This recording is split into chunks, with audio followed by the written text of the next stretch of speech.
Right, now we've seen our first related rates of change question. What we're going to try and do is build up a strategy. So our strategy is going to be first, we're going to understand the problem. In particular, we're going to identify what rate of change do you want, at what time do you want that rate of change, and what rate of change you have been given in the question. We'll develop a model. We'll write an equation relating what you want and what you know. Okay, so there'll be things we won't know and things we're going to find out. We'll differentiate both sides with respect to time, and then we'll use the chain rule and substitute any known values. And last of all, we'll answer the question and get our units. So going to stage one, understand the problem. What rate of change do we want? Well, we're going to be finding dx by dt at the end.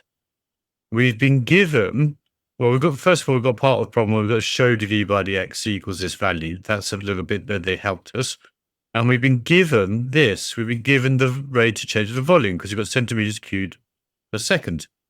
Anyway, let's get through part A and just do that part of the question. So we want to show that dv by dx equals 3x squared.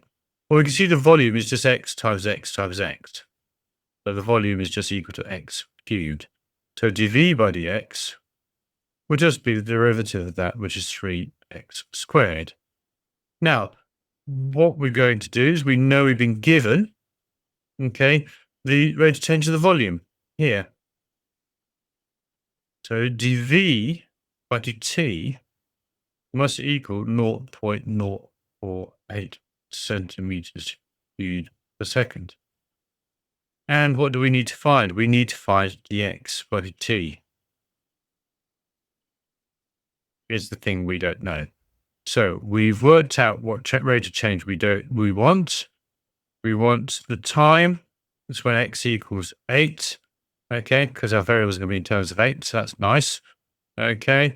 What change have we been given? We've been given this change here. So let's write an equation. So we're going to find dx by dt. And using the chain rule, dx by dt, using these two things. And the nice, easy way to remember it is what's the thing we're going to need to try and cancel? It's the v's. So we're going to need to write this dv by dx upside down. And we can think about it cancelling. They don't particularly cancel. It's just the fact that this makes the formula work, for the chain rule. And it's an easy way to remember it. So we know dx by dt equals dx by dv dot dv by dt. That's the chain rule. And we know dv by dx is going to be 1 over this with dx by dv. So we've got dx by dv and dv by dx is that. So we're going to do 1 over that. So we get 1 over 3x squared to get dx by dv because we've just turned this upside down. And then we're just going to times by 0.048 to get our formula for dx by dt. And there's our part A. We're doing part B. And when x equals 8, dx by dt, we put that in, we'll get 1 over 3 times 64 times 0.048. And that comes to 0.00025 centimeters a second. On the second bit, we want to find the rate of increase of the total surface area of the cube. We want to find the rate of increase of the total surface area of the cube. Now we can find the surface area because each face is equal to x squared and there's 6 of them, so it's going to be 6x squared. So our surface area, so let's just call that A, will equal 6x squared.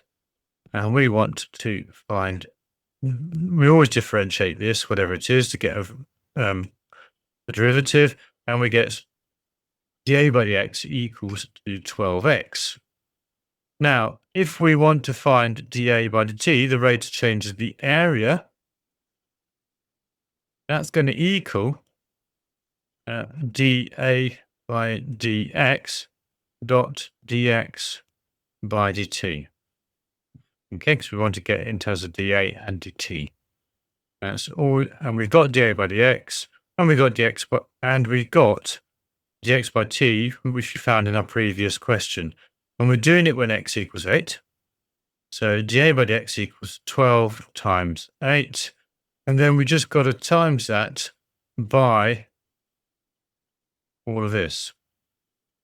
Times 0.048 over 3 squared by x squared. X is going to be also 8. In fact, it's our answer from previous.